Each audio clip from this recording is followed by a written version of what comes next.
welcome to the update. I'm Talisa Ryder. Geopolitical experts fear the delay in the signing of the Gaza ceasefire is a sign it won't hold. Israel's Prime Minister Benjamin Netanyahu says a last-minute dispute with Hamas is holding up approval of the deal. The agreement is due to take effect on Sunday, but Michael Shoebridge from Strategic Analysis Australia says it's not a good start. The stage 2, which releases the rest of the hostages, hasn't been negotiated or agreed yet, and that starts just 16 days into the 42-day initial period. Police believe a terrifying arson attack in Sydney's east was targeted at a prominent Jewish leader. 2 cars were torched while paint was splashed over the Dover Heights home, formerly owned by Alex Rivchin, in the early hours of this morning. The New South Wales Premier has described the anti-Semitic attack as shameful and disgusting. David Ossip from the Jewish Board of Deputies says there's no place for it in Australia. And it's time to call this out for what it is. This is a campaign of domestic terrorism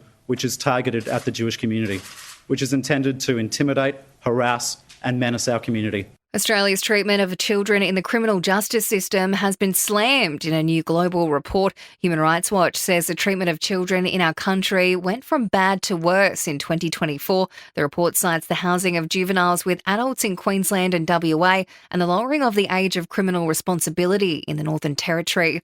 It's been revealed Australian tennis star Bernard Tomic was at the centre of a possible match-fixing scandal. Authorities launching an investigation after uncovering suspicious wagering on 2 matches involving the former world number 17, including one at the 2022 Australian Open. The police probe ended because there wasn't enough evidence to sustain criminal charges.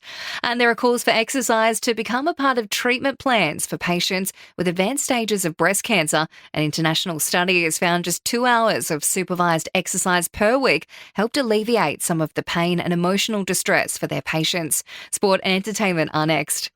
In sport, Alexander Vukic and Alex de Minaur are the only remaining local hopes at the Oz Open. Vukic takes on British 15th seed Jack Draper in the 3rd round tonight, while de Minaur goes up against Francisco Cerundolo tomorrow. And the 3rd Women's Ashes ODI is underway in Hobart. Australia leads the series 2-0 against England. In entertainment news, Liam Payne's father is being sued by one of his late son's closest friends. The friend is seeking a whopping $10 million for defamation after claiming Jeff Payne made him a scapegoat for the One Direction star's death. Lady Gaga, Billie Eilish and the Red Hot Chili Peppers are set to perform at a benefit concert, raising funds for those impacted by the LA fires. They're reportedly among 15 acts booked so far.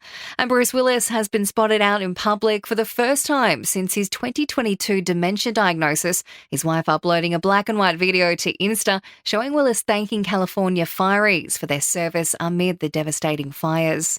That's the latest from the Nova Podcast Newsroom. We'll have another episode of The Update for you later on.